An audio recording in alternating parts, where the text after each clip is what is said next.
que nós temos aqui é o testemunho de uma igreja que está nascendo legitimamente na proposta de Jesus: vão e façam discípulos. E Atos capítulo 2 é exatamente isso. Se você continuar estudando Atos capítulo 2, os versículos 42 a seguir, você vai ver como essa igreja trabalha essa dinâmica de discipular. E o que está acontecendo hoje é exatamente isto. Esta é a falha de hoje, essa substituição. Repito, não estou falando contra o apelo. O pregador que convidaram para vir aqui, veio aqui e falou que não é mais para fazer apelo. Não estou falando isso não ponham palavra na minha boca. Não estou dizendo isso. Vamos continuar com o apelo, vamos continuar convidando as pessoas, vamos. Tome uma decisão. Você precisa de Jesus, você precisa se decidir por Cristo, sim, mas eu preciso acompanhar, eu preciso discipular. E Jesus sabia, irmãos, Jesus sabia que a tendência do cristianismo seria tornar-se um cristianismo de púlpito e de discursos. Jesus sabia disso, e por isso ele ordenou, por isso ele deu essa ordem: vão e façam discípulos. Ide, portanto, fazei discípulos. Antes de ser uma religião de discursos, o cristianismo é vida gerando vida. O cristianismo deve ser transmitido olho no olho. Cristianismo deve ser transmitido de coração a coração. E aí nós temos visto igrejas querendo se estabelecer com base em espetáculos e em shows. O pastor chega depois que o culto já começou, aí acende as luzes coloridas, porque agora chegou o grande homem de Deus. E sabe o que eu acho impressionante? Toda aquela estrutura espalhafatosa, toda aquela estrutura de show e de espetáculo, abre-se as cortinas, coloca-se as luzes coloridas e todo o foco, e aí ele olha hipocritamente e diz assim: não olhem para mim, olhem para Jesus. Como não? Não olhem para mim, olhem para Jesus. Mas como não olhar para você? Com todo esse cenário, como não? Algumas igrejas têm perdido o foco mesmo do evangelho. Perdeu mesmo o foco do evangelho. E aí você não tem mais conversões, você tem adesões. Não é um convertido, é alguém que aderiu. Não é alguém que foi imergido no corpo de Cristo para fazer parte da igreja. É alguém que gosta do discurso, que acha legal a estrutura, que acha bonita as músicas que são cantadas, sente bem, o coração dele fica mais leve. Aí ele vai ali para frequentar aquele lugar como se fosse um spa, onde ele vai se sentir bem. Mas cristianismo não é isso, evangelho não é isso, igreja não é isso, a proposta do evangelho não é essa. O cristianismo lida primordialmente com caráter, com pessoas, com exemplos, com modelos. É vida transmitindo vida. E de fazer discípulos significa, fazer discípulos significa impregnar a vida de Deus no próximo. O que é fazer discípulo? É impregnar a vida de Jesus no outro, é moldar o caráter de Jesus no outro, no próximo, é acompanhá-lo de tal modo, é doar a ele de tal forma o nosso acompanhamento, que nós vamos começar a inspirar as pessoas que estão ao nosso redor a quererem a vida de Deus que nós mesmos temos. Fazer discípulo é influenciar os hesitantes, os mornos, os que cocheiam entre dois pensamentos, é provocar em homens e mulheres que olhem para nós e digam assim: aquele homem parece-se com Jesus e eu quero imitá-lo, eu quero ser um parecido com Jesus. E por isso o apóstolo Paulo usou as suas famosas palavras que todos nós conhecemos: sedes meus imitadores como eu sou de Cristo. pergunta que eu faço a mim hoje: eu tenho influenciado os meus filhos? Os meus filhos olham para mim e dizem assim: meu pai é um homem de Deus, meu pai é parecido com Jesus, e eu quero imitá-lo, meu pai, porque ele é parecido com Jesus. Eu tenho influenciado a minha esposa, eu tenho influenciado os meus vizinhos, aqueles que estão mais próximos de mim, aqueles que estão ao meu redor. Essa é a pergunta que eu faço a mim, essa é a pergunta que você deve fazer a você. Nessa conferência missionária, nós somos confrontados pelo Espírito Santo de Deus, porque a ordem está diante de nós, o bastão está em nossa mão, e nós não podemos falhar no nosso chamado e na nossa vocação. Aleluia! Fazer discípulos significa ensinar com a vida, e não meramente com palavras. Não meramente com palavras. Meu Deus. Eu não me lembro bem, não sei se foi Tomás de Aquino, mas alguém disse: pregue o evangelho, se necessário use palavras. Pregue o evangelho, se necessário use palavras. Sabe por quê? O mundo está cheio de discurso, principalmente o Brasil. O Brasil está cheio de discurso. Discursos políticos, então. Em 2018 que aguarde. É que não liberou ainda, né, as propagandas, mas aguarde. Discursos. O Brasil não aguenta mais discursos de políticos, discursos de religiosos. O Brasil não aguenta mais. O Brasil está olhando para a igreja e está dizendo assim, ó: não quero ouvir mais o que vocês têm para falar. Mostre a vida de vocês. Mostre com atitudes. Mostre o cristianismo de vocês. Chega de falar, mostre o cristianismo de vocês. Eu quero ver a vida de vocês. Eu quero que você coloque isso do discurso na vida. Eu quero que você case esse discurso com a prática diária. Mostre a vida de vocês. É como aquela história, não sei se vocês conhecem, aquela história do missionário. O missionário viveu numa cidadezinha, e aí um outro missionário estava lá, um pregador estava lá pregando o evangelho, falando de Jesus. E ele falando de Jesus e contando a história de Jesus e contando a vida de Jesus. E os moradores pararam, ficaram ouvindo aquele pregador e chegaram para ele e falaram assim: olha, esse Jesus que você está falando aí, ele morava aqui. Mas como assim morava aqui? Não, ele morava aqui na rua tal ali, mora lá. E foi descobrir o missionário que morava ali. O homem era tão parecido com Jesus, que quando o pregador foi pregar, isso era aquele que morava aqui. É ele. É isso que o mundo quer ver em nós. É essa luz que nós precisamos mostrar. E é esta ordem de Jesus: vão por todo o mundo e façam discípulos de todas as nações. Aleluia!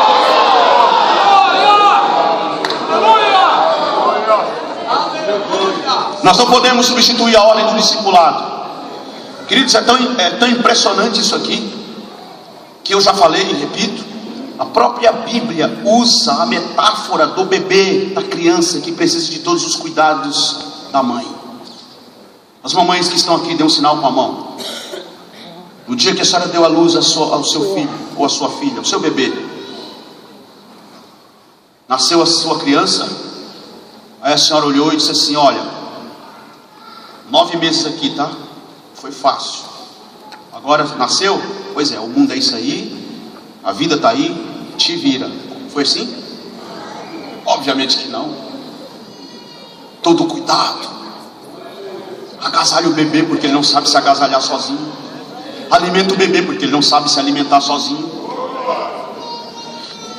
E a criança vai crescendo, o bebê vai crescendo, e aí daqui a pouco ele sai do leite, vai para a papinha, e daqui a pouco ele começa a comer uma comida mais forte, daqui a pouco ele começa a dar os primeiros passos, daqui a pouco ele está correndo no quintal, daqui a pouco ele é um adolescente, daqui a pouco ele é um jovem, está na faculdade, daqui a pouco ele está casando, pronto, alça voo e vai embora.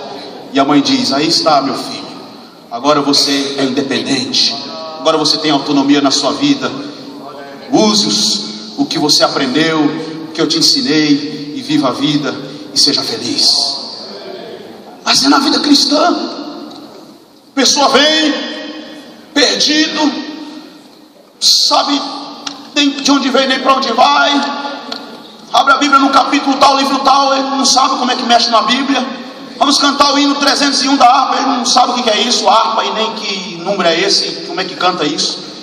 E a gente precisa ajudá-lo, precisa trabalhá-lo, precisa moldá-lo, precisa ensiná-los os princípios do Evangelho, os valores do Evangelho, dar os primeiros passos com ele, caminhar com ele, andar com ele, inspirar ele, para que ele viva uma vida de tal modo que ele mesmo queira influenciar, porque Evangelho é isso, cristianismo é isso, é vida gerando vida, é vida produzindo vida, e você faz discípulo, e aquele discípulo gera outro discípulo, e o outro gera outro discípulo, e foi assim que de um grupo pequeno de 120 homens apenas, no dia de Pentecostes, explodiu o grande movimento da igreja de Jesus Cristo, e já fazem mais de 2000 anos desde que a igreja foi plantada aqui. Os homens já tentaram dizer que a igreja não vai adiante, a igreja já enfrentou arenas de leões, já enfrentou fogueiras, já enfrentou a espada do soldado romano, já enfrentou o império romano, a igreja já enfrentou os ateus, a igreja já enfrentou o comunismo, a igreja já enfrentou todo tipo de desafio e permanece de pé. Você me pergunta, qual é o segredo, pastor Nilson? O segredo é que Jesus disse: eu edificarei a minha igreja e as portas do inferno não prevalecerão contra ela.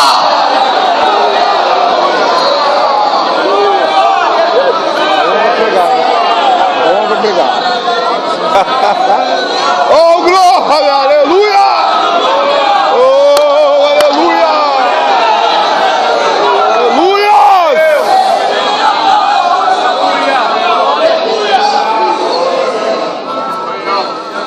Em segundo lugar,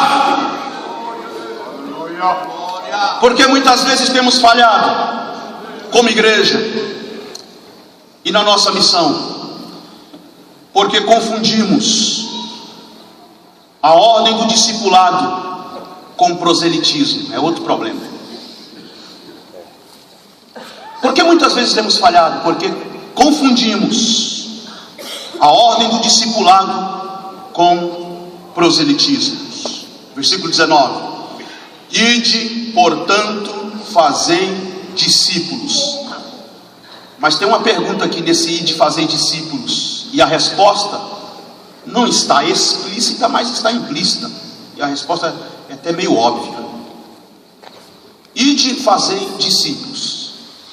Esses discípulos que Jesus disse, vão e façam discípulos, é para imitar o nosso exemplo como seguidores de Jesus. Mas esses discípulos são meus ou são de Jesus? É de quem? Esses discípulos é da igreja batista, da igreja presbiteriana, da igreja Assembleia de Deus, da igreja Deus é Amor, da igreja ortodoxa, ou é de Jesus?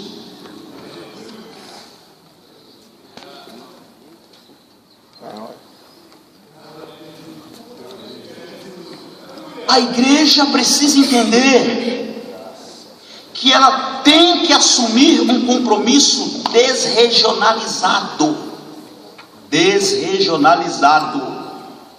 Porque este problema foi um problema que até os discípulos não entenderam direito.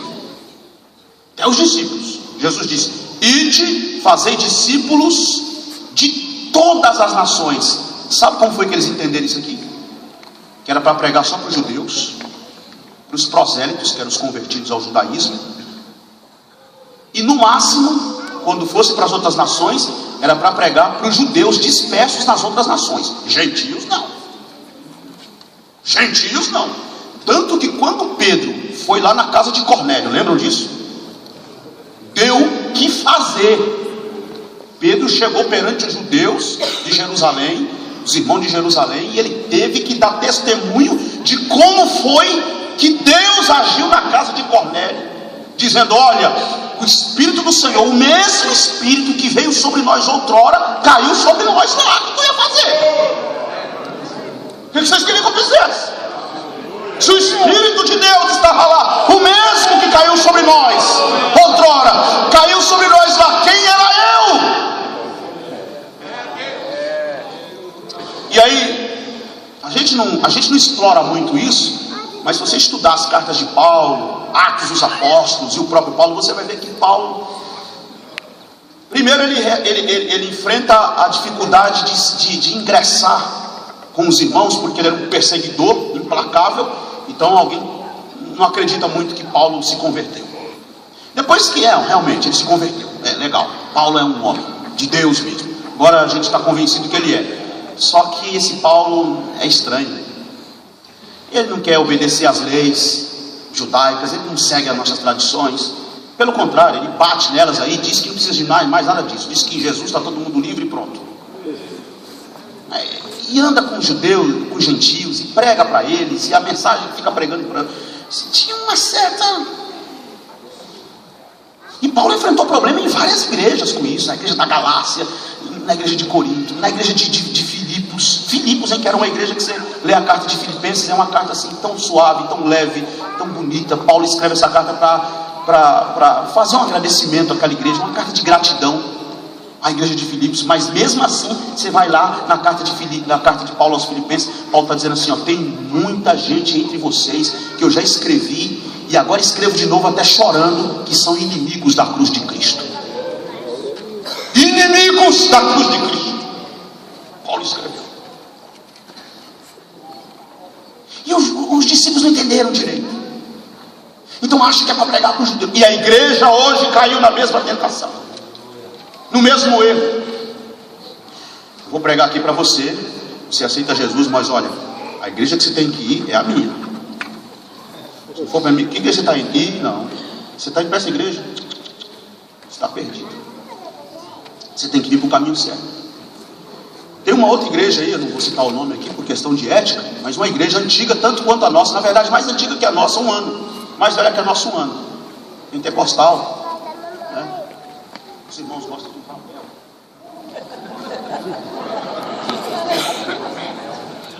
As irmãs, não é os irmãos, as irmãs, Isabel. Aí eu fico, acho bonito a organização, né? A liturgia do culto, tá? Mas eu acho incrível. O assembleano vai para lá e diz assim, agora achei o caminho certo. Agora sim, agora estou no caminho certo. Mas peraí, você estava no caminho errado por quê? Não, porque agora, até me batizar de novo, eu já me batizei. Até me batizar de novo, já me batizei, porque aquele batismo não valeu. Em qual evangelho você creu então? Qual foi a mensagem que você ouviu? Como assim? Agora achei o caminho certo. Quer dizer, proselitismo, você sabe o que é proselitismo, né? É querer converter a pessoa às suas crenças, à sua tradição, à sua doutrina. Irmãos, nós sabemos, eu sou assembleano de berço, sou filho e neto de pastor, nascido e criado na Assembleia de Deus. Eu sei muito bem o que é a nossa igreja Assembleia de Deus. Eu sei dos nossos costumes, da nossa doutrina, da nossa liturgia, dos nossos... Eu sei de tudo da nossa igreja. Só que nós temos que entender o seguinte: o evangelho está acima das nossas tradições. É claro, nós casamos as tradições, nós coincidimos as tradições, a doutrina, pelo menos tentamos fazer esse esforço, né? De minimamente casar, coincidir as tradições, a doutrina, a liturgia, os costumes com o evangelho. Mas nós não podemos condicionar o evangelho, submeter o evangelho às nossas tradições, à nossa doutrina, aos nossos regimes, porque o evangelho está para além disso, o evangelho está acima disso tudo.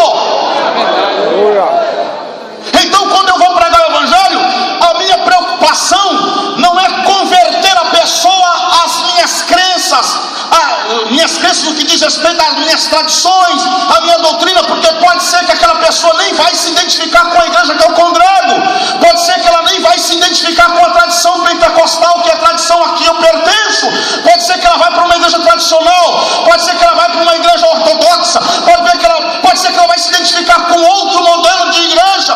O que eu tenho que me preocupar com esta pessoa quando eu prego o evangelho a ela é que ela se converta à mensagem do evangelho de Jesus. Não é a minha tradição, mas é a mensagem da cruz de Cristo, porque há o poder de Deus para a salvação de todo aquele que crê.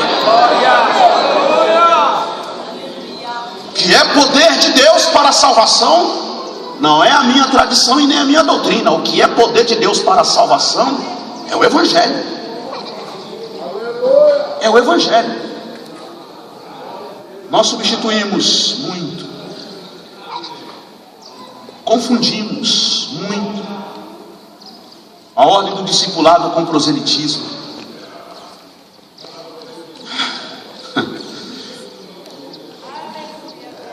Não me leve a mal, tá? Obreiros, pastores, nem jamais querer constranger alguém ou querer gerar desconforto, mas sabe aquele negócio de eu preciso batizar aqui e não tenho ninguém para batizar? Não se converteu ninguém nesse mês, nesses 2 meses, nesses 3 meses, nesses 6 meses, não se converteu ninguém. E eu preciso batizar, que eu preciso bater a meta lá na sede, eu preciso mostrar lá que eu estou. Como é que eu vou fazer? Ah, já sei. A irmã Francisquinha da igreja tem 5 filhos. O mais novo tem 12, o outro tem 13, o outro tem 14. Já sei. Irmã, traz seus filhos para cá. Vocês têm que batizar e é já. Aí leva. Os meninos nascidos na igreja, né? Criado ali, adolescente e tal. 12 anos é a idade mínima que exige para o batismo. Vamos lá. Jesus está abençoando. Para fazer número. Fazer número. Para dizer que, queridos, eu me batizei com 12 anos. Não estou falando contra batizar os adolescentes de 12 anos. Claro que não. Desde que ele entenda o que é batismo. Desde que ele decida por se batizar. Desde que ele saiba o que está fazendo. Desde que ele tenha fé suficiente para isso. Mas eu não posso querer trabalhar o Evangelho nessa dinâmica de apresentar números, apresentar estatística. A minha preocupação tem que ser outra. Não sou contra os números. Muito bom, maravilhoso, glória a Deus, que esse templo esteja superlotado. Aliás, esse templo foi construído para quê? Para encher mesmo, foi para ficar vazio, para encher mesmo. E ele vai encher. E vai superlotar. Mas nós precisamos antes disso nos preocupar com a pregação do Evangelho. Porque é a pregação do Evangelho, é a mensagem transformadora, libertadora, é a mensagem do Cristo ressurreto que vai levar as pessoas ao pleno conhecimento da verdade e ao arrependimento dos seus pecados para que se convertam a Jesus Cristo Senhor. 3. Porque falhamos muitas vezes, porque damos mais valor ao batismo enquanto mero ritual institucional religioso do que como ordenança sacramental de Jesus, como testemunho público e pessoal da nova vida em Cristo Jesus. Damos mais valor ao batismo enquanto mero ritual institucional religioso. E aí fica aquele negócio, né? Na igreja evangélica, a gente segue muitas vezes alguns pensamentos que são católicos. Por exemplo, lá eles falam que tem que pagar penitência, aqui a gente fala que tem que pagar o preço. A mesma coisa. E eu não sei qual preço que tem que pagar se Jesus já pagou na cruz. Todo o preço foi pago por Jesus na cruz do Calvário. Lá eles têm medo de morrer pagão. E eu fico perguntando, será que eles entendem o que é isso, pagão? Será que eles entendem o que é pagão? Tem medo de morrer pagão. Aí pega o bebê, a criança que não sabe de nada na vida, bota lá para... Não, tem que ser batizado. Isso não ia. Você tem quantos anos? Eu lembro que eu tinha... Acho que eu tinha o quê? Uns 10 anos. Uns 10, 11 anos. Eu estava na escola e um amiguinho meu lá estudava comigo. Quarta série, era quinta série, não sei o que a gente estava. E ele chegou em mim, conversando de igreja ali, ele era católico, ele olhou para mim e falou assim: você foi batizado? Eu falei: não. Você não foi batizado? Eita, você é pagão. Você é pagão. E aí na igreja, aqui, na nossa igreja evangélica, a gente não tem essa mentalidade, entre aspas, né? Porque não batiza criança, não tem essa mentalidade. Mas por outro lado, a gente faz a mesma coisa com o batismo. Batismo nas águas. Batismo nas águas. Aquela experiência maravilhosa da conversão. Porque vejam bem, a experiência maravilhosa da conversão, quando você se converte ao Evangelho, quando você se converteu ao Evangelho, se converteu à mensagem de Jesus, à pessoa de Jesus, você foi batizado pelo Espírito no corpo de Cristo. Você é o corpo de Cristo. Agora, a igreja prega o batismo para você, e todos nós nos passamos pela experiência do batismo nas águas, de acordo com o Evangelho. Porque o que é o batismo? O batismo é o meu testemunho público e pessoal. Eu estou publicamente, foi uma decisão pessoal minha, não foi meu pai, não foi minha mãe, não foi o pastor, não foi os obreiros da igreja, foi uma decisão pessoal minha, e agora eu quero que essa decisão pessoal minha se torne pública, e eu publicamente estou dando testemunho que eu faço parte do corpo de Cristo, da igreja de Jesus, e eu estou decidido a viver esta vida, a vida de Jesus, e levá-la até as últimas consequências. E eu acho impressionante o texto de Atos dos Apóstolos. Quer ver? Abra a sua Bíblia em Atos dos Apóstolos, capítulo 8, versículos de número 26, eu marquei aqui do 26 ao 38, mas vai ficar muito extenso, não vou ler tudo isso não. Veja apenas o versículo de número 35. Atos 8, verso 35. Aquela passagem de Filipe com o eunuco. Filipe se apareou do lado da carruagem que vinha o eunuco. O eunuco vinha lendo o profeta Isaías e pediu explicação a Filipe. Filipe explicou a ele. Versículo 34. Então o eunuco disse a Filipe: peço-te que me expliques a quem se refere o profeta. Fala de si mesmo ou de algum outro? Então Filipe explicou, e começando por esta passagem da Escritura, anunciou-lhes a Jesus. Anunciou-lhes a Jesus. Sabe qual é o problema? Na igreja de Gálatas, não, nas igrejas da Galácia. Galácia era uma região, tinha várias igrejas lá, né? E a carta aos Gálatas era uma espécie de uma carta itinerante, que era para rodar nessas igrejas da Galácia. Nas igrejas da Galácia estava havendo um problemão. Fariseus se convertendo ao Evangelho e gentios também se convertendo ao Evangelho. Os fariseus olhavam para os gentios e diziam assim: olha, não basta se converter ao Evangelho, você tem que se converter também à tradição judaica. Você tem que circuncidar, falavam para os homens. Tem que passar pelo ritual da circuncisão. Não é assim tão fácil de uma beijada. Aí Paulo: irmãos, não! Foi para a liberdade que Cristo vos libertou. Vocês que se submetem à circuncisão estão obrigados a guardar toda a lei. De Cristo vos desligastes, vocês caíram da graça.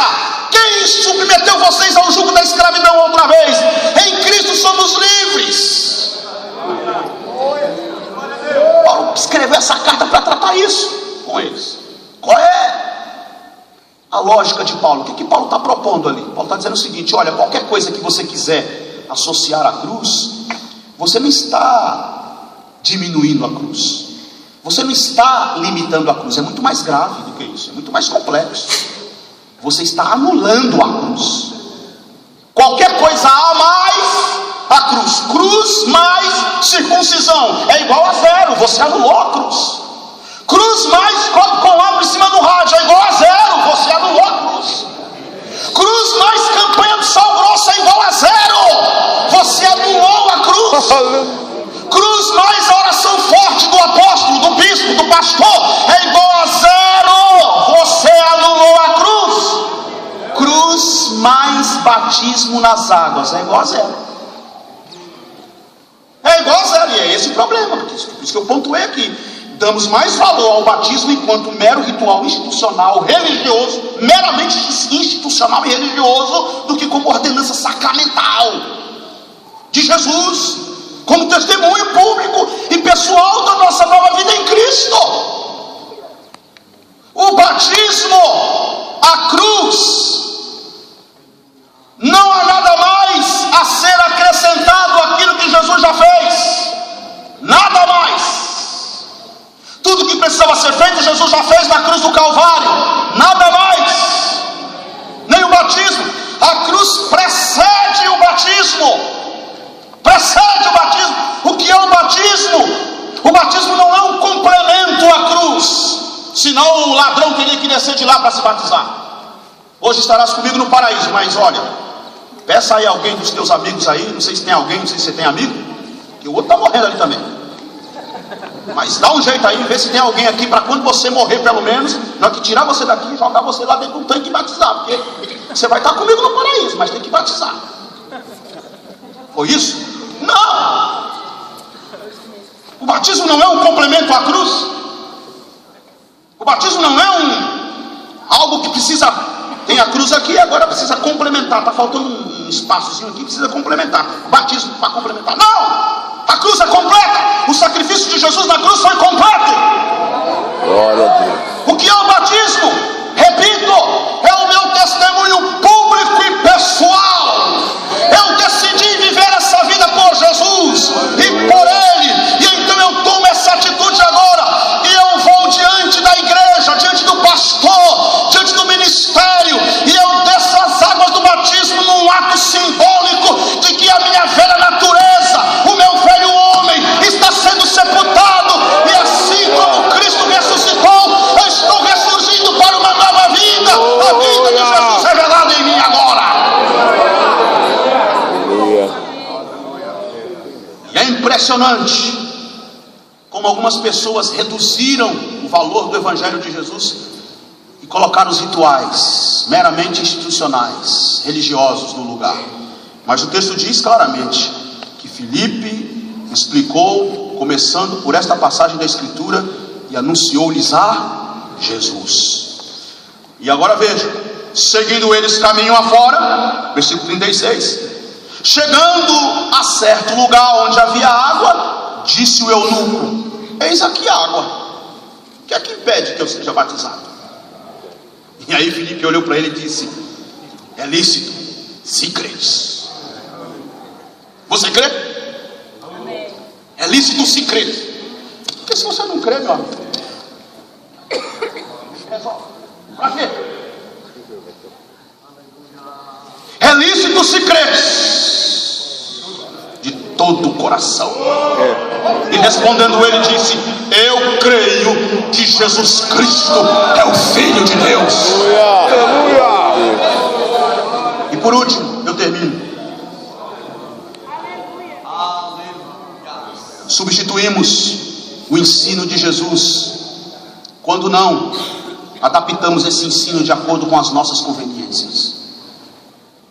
Por que muitas vezes não conseguimos? Porque substituímos o ensino de Jesus. Isso quando não adaptamos o seu ensino às nossas próprias conveniências. Por que eu digo isso? Por causa do texto de Mateus 28, versículo 20 agora. Olha o que ele diz. Mateus 28, versículo 20. Ensinando-os a guardar todas as coisas que vos tenho mandado, ou ordenado, ou ensinado.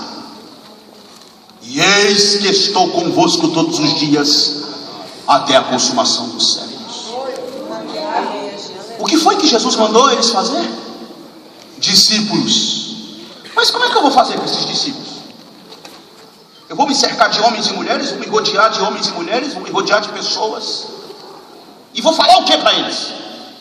Tudo que eu ensinei para vocês, tudo que eu ordenei para vocês, passa para eles, ensina para eles. E aí Paulo, eu sou apaixonado por Paulo.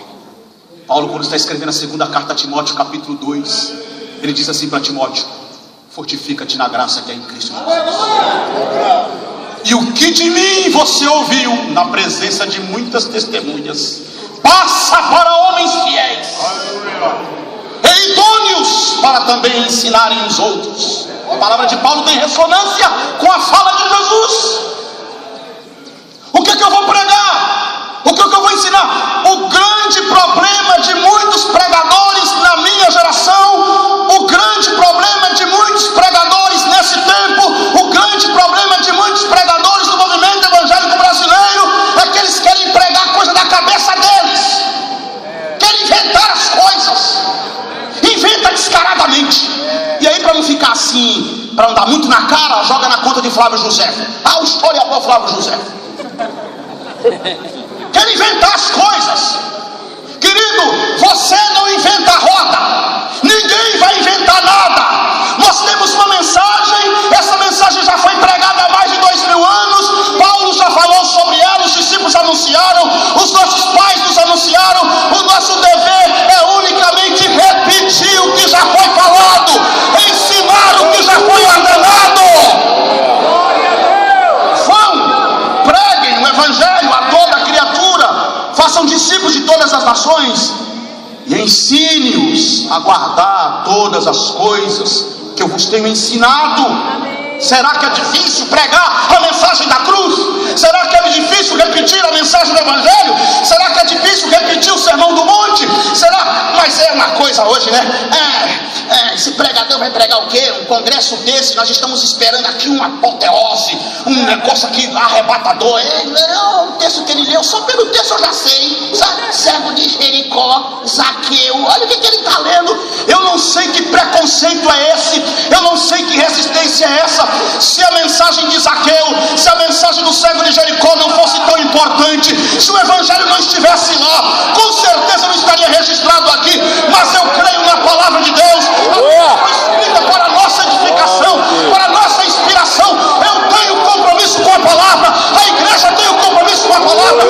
Esse é o nosso grande objetivo, pregar a mensagem do evangelho de Jesus Cristo, nosso Senhor. Não é para inventar. Está ouvindo Pedro? Está ouvindo João? Está ouvindo André? Está ouvindo Bartolomeu? Não é para inventar, é só repetir tudo que eu ensinei para vocês. Eu ensinei para vocês? Eu falei? Pois é, agora repete isso. Faça para eles. Ensina os outros a serem assim. Vão por todas as nações, preguem isso aí. Mas a gente vai falar o que? Fala isso aí. O que eu falei para vocês, vocês falam. Repete agora.